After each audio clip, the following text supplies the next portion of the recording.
Hola, buenos días a todos los que nos están escuchando en este episodio del podcast La Crítica Comunista. El día de hoy abordaremos el tema de bioética médica y nos acompañan Leonardo Bautista, Sayuri Muñoz y Karen Suárez para hablar de esto. Para empezar, hay que mencionar que la bioética es una disciplina que reflexiona y se encarga de cuestiones relacionadas a la vida, no solo del ser humano, sino de todas las especies vivas y del entorno. De esta manera, podemos decir que la bioética es una disciplina de encuentro para casi toda la gama de estudiosos de los fenómenos relacionados con la vida universal. Abarca problemas reales, todo un repertorio de temas que van de la mano con la vida en el mundo. Asimismo, incluye las reflexiones teóricas y filosóficas sobre los nuevos conocimientos médicos, las implicaciones de la medicina genómica, estudios sobre clonación con fines terapéuticos y muchos otros temas teóricos que modifican el modo de ejercer la medicina.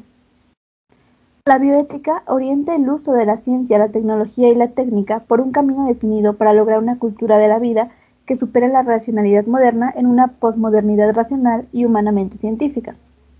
Algunos autores proponen una corriente filosófica de la bioética que engloba 4 principios: autonomía, no maleficencia, beneficencia y justicia.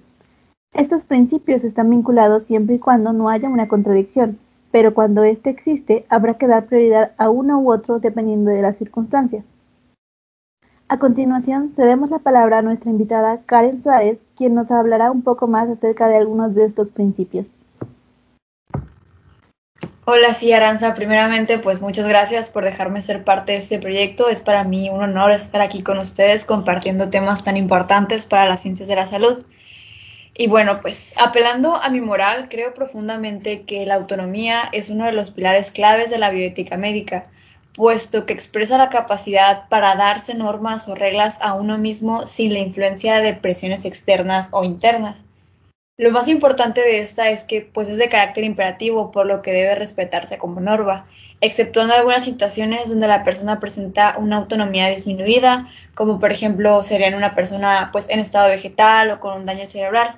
Y asimismo es importante en estos casos justificar y preguntarse pues por qué no existe la autonomía o por qué esta se encuentra disminuida. Igualmente, otro panorama dentro de la misma autonomía de la bioética médica es que el ámbito médico considera que el consentimiento informado es la máxima expresión de este principio de autonomía. Sin embargo, esto se puede ver nublado por cuestiones de poca comprensión de la información que se le da al paciente, porque pues muchas veces pasa que tú vas al doctor y te están explicando lo que tienes, tu tratamiento, y tú nomás dices sí, sí, sí, y tú no estás entendiendo realmente lo que está pasando, lo que te están recetando, así como la capacidad de comprender las consecuencias de sus decisiones y otras cuestiones. Y es que si uno como médico, viéndolo desde tu contraparte, por respeto al paciente, debo acceder a todo lo que me... O sea, por ejemplo, tengo que proporcionarle tratamientos o solicitar pruebas diagnósticas contrarias a mi criterio solo por respetar la autonomía.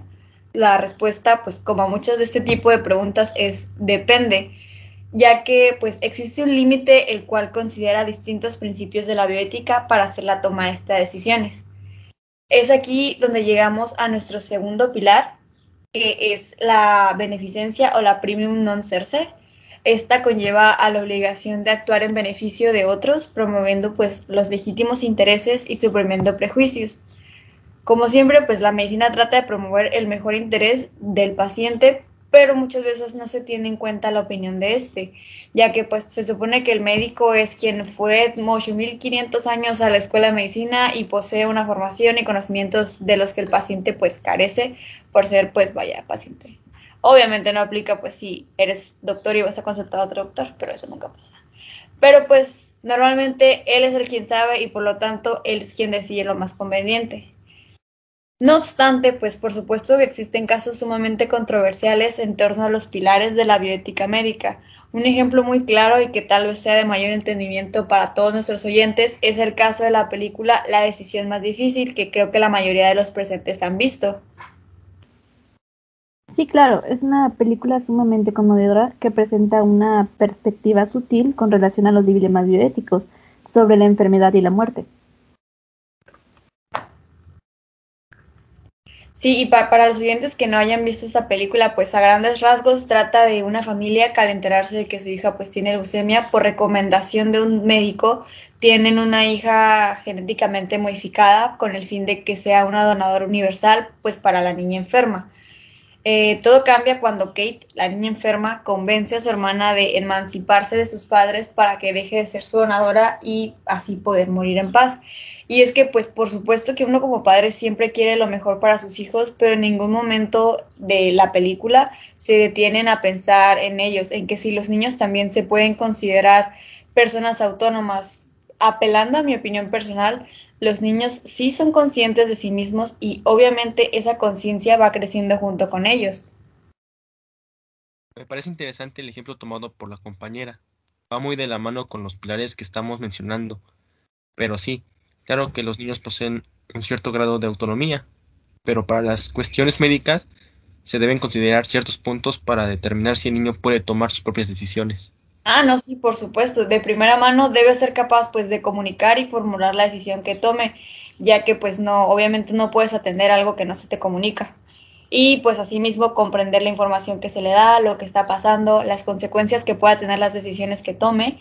Y pues a pesar de que los niños muchas veces muestran todas las características mencionadas, muchos padres pues se rehúsan a darles esa autonomía.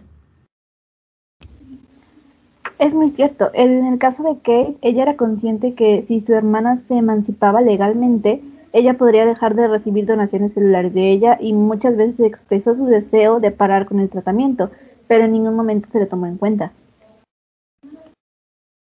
Y como se mencionó en el pilar de la beneficencia, el médico conlleva la obligación pues de actuar en beneficio, por lo que como médico él no podría promover o recomendarle dejar el tratamiento a la niña enferma. Sí, retomando la obligación del médico con el paciente, por otro lado tenemos a la no maleficencia. Esto obedece a la abstinencia de realizar acciones que dañen a terceros. Es un punto generalizado en la sociedad y está presente en varios rubros de la vida humana. En el caso del personal médico, debe estar preparado para saber actuar e interpretar este punto, con el fin de no agraviar al paciente. Por eso es que los profesionales de salud en el que estamos incluidos tenemos que estar en constante actualización para conseguir mejorar las prácticas actuales y así ahorrar, de cierta manera, tratamientos innecesarios y dolor a nuestros pacientes. Pero en el caso de la niña que funcionaba como donadora de la hermana enferma, ¿no aplicaría la no maleficencia a ella? Me refiero a esto porque es una niña y la sometieron a muchos procedimientos dolorosos para poder ser donadora. Por supuesto que aplicaría. Uno de los límites del respeto a la autonomía personal es el riesgo de dañar a terceros. Y a pesar de que la hermana con- consentía las donaciones eh, a Kate, aun, aunado a que ella ya no quería recibir tratamiento, quería que su hermana tuviera una niñez normal, sin vivir siempre en el hospital. Sí, claro, finalmente pues la hermana no, la hermana donadora no está actuando en contra de Kate, simplemente estaba pues apoyando y respetando la decisión que ésta había tomado. Y creo que por lo menos fue una manera justa de lograr el cometido que tenían. Qué bueno que lo mencionas, Karen, ya que, por otro lado, uno de los pilares de la bioética médica es la justicia, la cual más que nada busca la disminución de la desigualdad social en la que vivimos, ya sea por factores como las creencias, cultura a nivel socioeconómico y varios otros aspectos. El punto es saber que todos somos seres humanos y que no hay diferencia entre nosotros. Sí, totalmente de acuerdo contigo, compañero. Todos somos seres humanos que merecemos pues vivir de manera plena todas las etapas de la vida. Y probablemente si no se hubiera llegado a cuestiones legales en la película, los padres no hubieran respetado el deseo de Kate. Sí, bueno, en general creo que podemos decir que esta película es un gran ejemplo de cómo influye la bioética médica en situaciones aplicadas a la vida real. Pero también me gustaría saber si alguno conoce algún tratado, documento de este tipo que hable de la ética médica, de los principios, no sé qué opinan. Claro que sí, compañera. Concuerdo con los pilares que mencionaron, pero pues, ¿cuál es el punto de la bioética? ¿Para qué es necesario saber todo lo anterior? Hay que recordar que la bioética es una interdisciplina que estudia y analiza los efectos y las consecuencias de las intervenciones humanas en los seres vivos y en el ecosistema. Los problemas que atiende se extienden a la experimentación humana y a la experimentación con animales. Por lo tanto, es fundamental la formación bioética en estudiantes que se van a dedicar a la investigación, como nosotros que estamos en proceso de formación para ser biomédicos. ¿Y esto por qué? Pues porque no solo tendríamos que darnos cuenta de nuestra responsabilidad como personas que desarrollan y aplican el conocimiento, sino también porque debemos de conocer los marcos legales donde vamos a ejercer. Y estos marcos legales se encuentran en diferentes códigos que fueron creados conforme a la experimentación se fue haciendo más humana y más digna.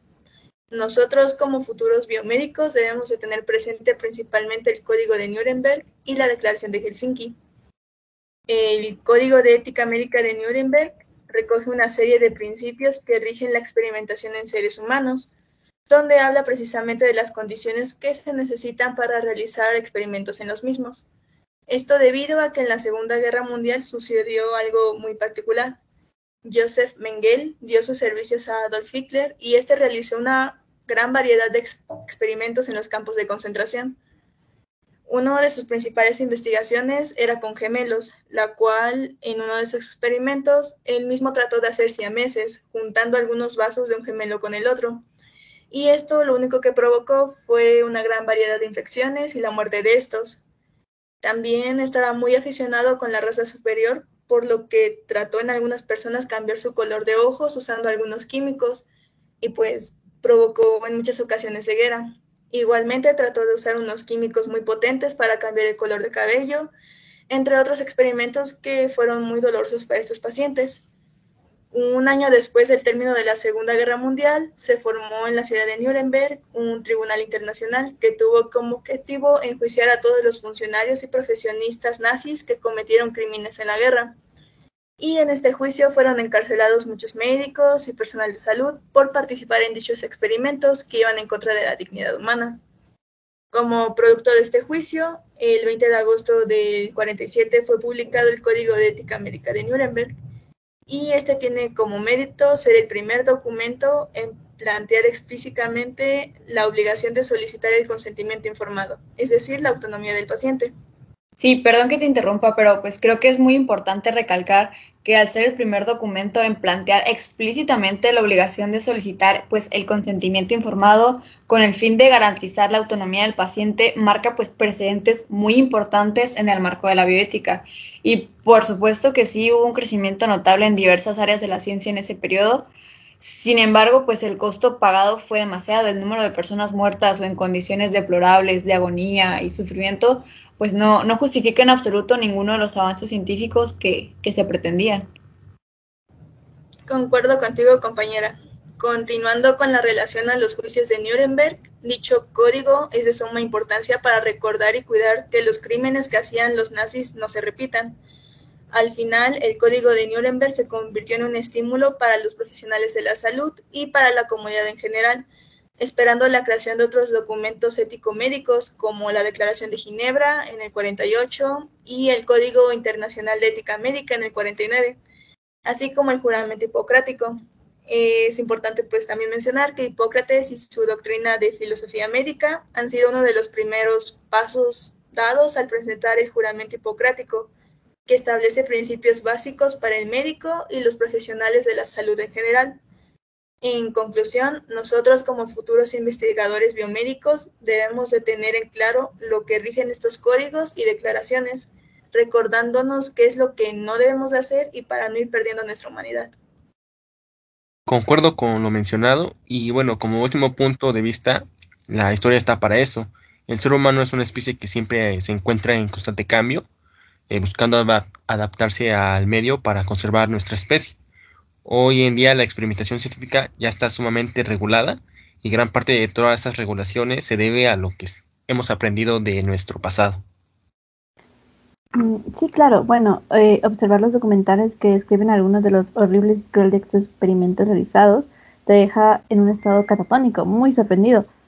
Realmente uno piensa que en la Segunda Guerra Mundial como algo que ocurrió hace muchísimos años, donde las personas no conocían el respeto a la dignidad, a la empatía, etcétera, pero la realidad es que no han pasado ni siquiera 100 años de la Segunda Guerra Mundial y los sucesos que ocurrieron en esta se escuchan sumamente lejos de la época en que vivimos ahora. Sí, por último, pero pues no menos importante, es importante mencionar que pues hoy por hoy se cuentan con regulaciones que protegen a todos los modelos de la ciencia, desde pequeños ratoncitos hasta seres humanos partícipes de ensayos clínicos de vacunas. Y aunque pues sí fueron sumamente lamentables las razones por las cuales se realizaron los juicios, estos aún permiten que no olvidemos todo lo que sucedió al dejar de lado los derechos humanos en la investigación científica, y eso pues fue y seguirá siendo algo sumamente importante en la bioética médica. Creo que con lo que ya hemos mencionado, nuestros oyentes se pueden dar una idea de qué trata esta disciplina y cómo puede servirnos en la vida diaria. Con esto podemos cerrar el episodio de hoy. Muchas gracias a todos los que nos han escuchado y a nuestros invitados por estar presentes hoy. Sí, muchas gracias por la invitación, Aranza. Muchas gracias Un por la invitación, placer. Aranza. Nos escuchamos en otro episodio.